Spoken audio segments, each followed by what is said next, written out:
आपका स्वागत है। देखिए, अगले दिन बताया गया था कि डिप्रिसिएशन क्या है। आज उसके प्रकारों के बारे में बताए जाएंगे। जैसे सबसे नंबर 1 है यहाँ पे अस्थायी प्रभाग पद्धति, फिक्स्ड इंस्टॉलमेंट सिस्टम।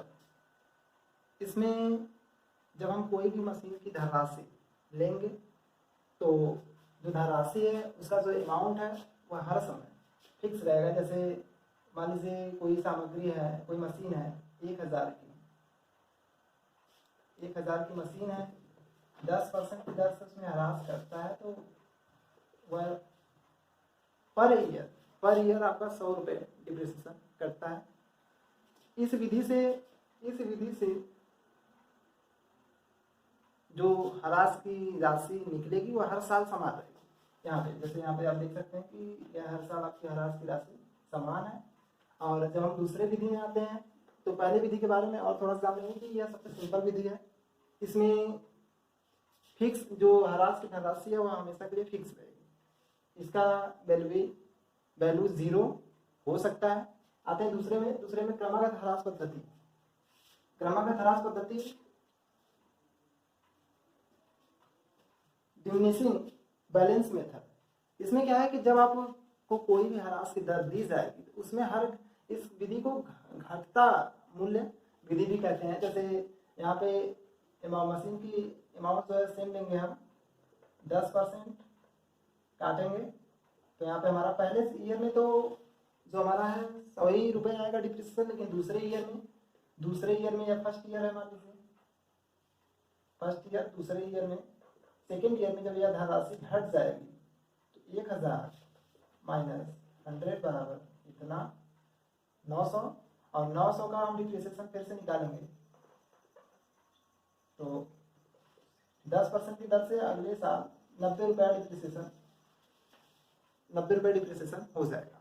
लेकिन यह अगले विधि में था तो वो दूसरे साल भी 100 ही रुपये डिप्रिसिएशन लगता है। इसमें कभी भी 0 डिप्रिसिएशन नहीं होगा और इसमें 0 हो सकता है पहली विधि में। अस्थायी प्रभाग पद्धति, फिक्स्ड इंस्टॉलमेंट सिस्टम।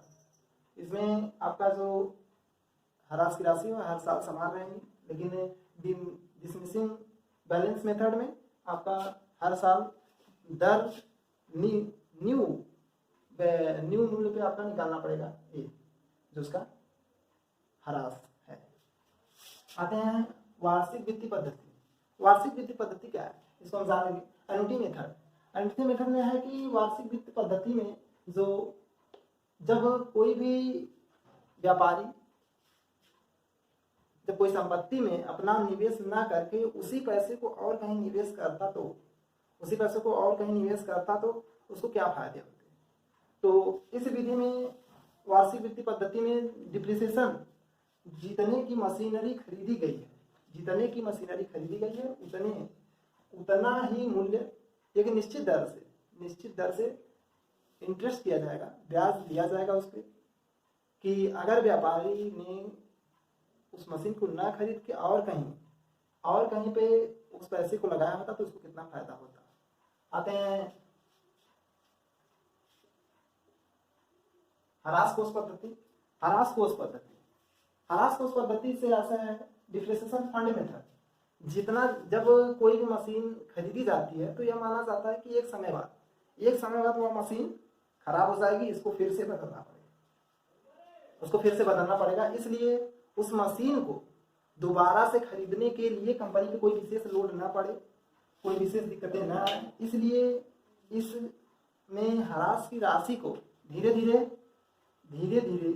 प्रति वर्ष काट के या निश्चित दर से काट के उस फंड में डाल दिया जाता है, ताकि जब दूसरी मशीन लेनी हो तो उस समय के लिए वह फंड पूरी तरह से तैयार हो, जिसको बेच के अपना डिप्रिसिएशन के लिए मशीन को वह ले सके। आते हैं बीमा पॉलिसी पद्धति, insurance policy method. Insurance policy method जो है सेम टू सेम ह्रास कोष पद्धति की तरह है। और इसमें जितनी मशीनरी की संपत्ति की राशि है उसी का इंश्योरेंस करा दिया जाता है।